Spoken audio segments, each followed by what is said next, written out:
Estamos dando início ao programa Conhecendo o Espiritismo. E nessa tarde nós estamos contando com a participação do presidente da Federação Espírita Catarinense, o senhor Telmo Sotomayor. Seja bem-vindo. Boa tarde. Boa tarde. Né? Esse final de tarde, boa tarde. É uma satisfação muito grande nós Toda estamos nossa. aqui presentes nesse primeiro programa Conhecendo o Espiritismo. Como foi que surgiu a doutrina espírita? A doutrina espírita, ela se baseia em fatos, e os fatos que eclodiram para dar início à doutrina espírita, na realidade eles tiveram início em 1848, na cidade no lugarejo de Hydesville, nos Estados Unidos, ali perto de Nova York. E lá em 1948, então, com essas pancadas, com essas batidas, com a presença de espíritos ou de um fenômeno diferente, começou a chamar a atenção das pessoas.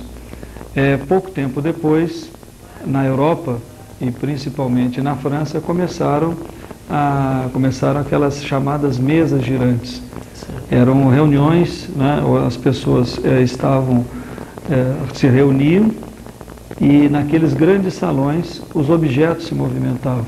Então movimentavam mesas, movimentavam cadeiras, abajures, peças das pessoas, né, bolsas, e isso aí foi chamando a atenção.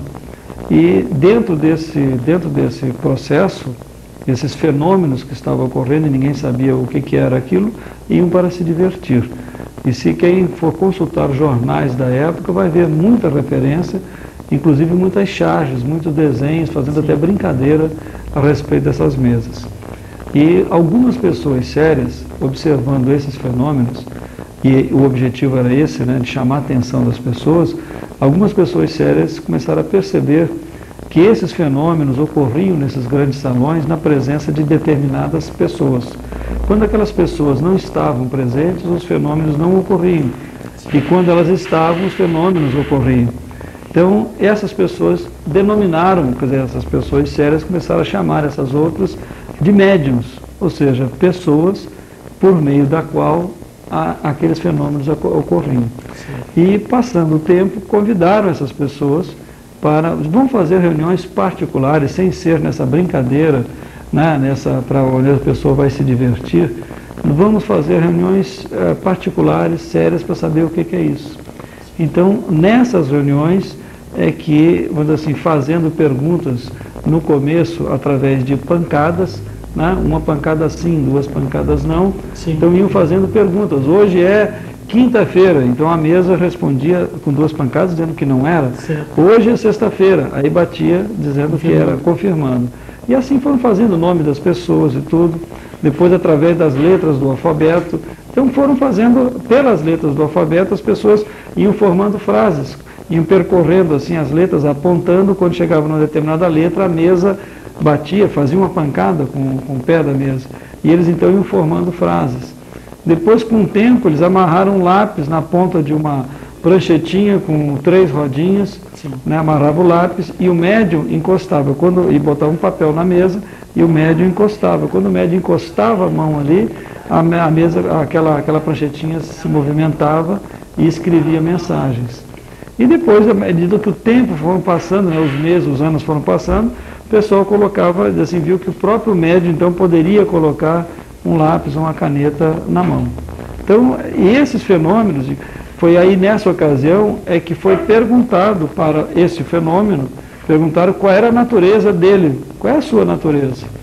E o fenômeno respondeu: nós somos espíritos ou gênios, se assim o preferirem. Então, a denominação de que aquele fenômeno era um espírito não foi criação de ninguém, mas sim foi o próprio fenômeno que se manifestou dizendo que era um espírito que ali estava presente. E aí, nessas perguntas e respostas que foram fazendo, começaram a ter uma ideia de quem eram esses espíritos que estavam ali se manifestando. E neste processo, vamos dizer assim, é que se deu início à doutrina espírita. Perfeito. E o que revela a doutrina? Bom, a doutrina espírita, ela revela, ela prova para nós, e essas provas existem diariamente nas casas espíritas, nos fenômenos, quando as pessoas quiserem realmente se voltar para estudar esses fenômenos, nas casas espíritas, em qualquer uma delas, aparece a grande revelação para nós, que é a revelação de que nós não morremos, que nós, quando nós, nesse fenômeno chamado morte, nós, digamos assim, que nós morremos, então morre o corpo físico e não o espírito. Nós, como espírito, sobrevivemos à morte do corpo físico. Então, a grande revelação da doutrina espírita é que há continuidade da vida após a morte do corpo físico e que esses seres que se manifestam por diversas formas, de diversas maneiras, eles mesmos que espontaneamente vêm, vamos dizer assim, se apresentando, eles é que vão dando características ou detalhes onde eles vão se identificando, dizem quem são, o que fizeram, revelam fatos que ocorreram na intimidade familiar. Então, neste processo, essas pessoas, esses espíritos, eles vêm nos mostrar que eles continuam existindo. Então, vem aquela alegria muito grande porque nós começamos a perceber que os nossos entes mais queridos, eles não morreram, eles permanecem vivos e eles podem se comunicar conosco.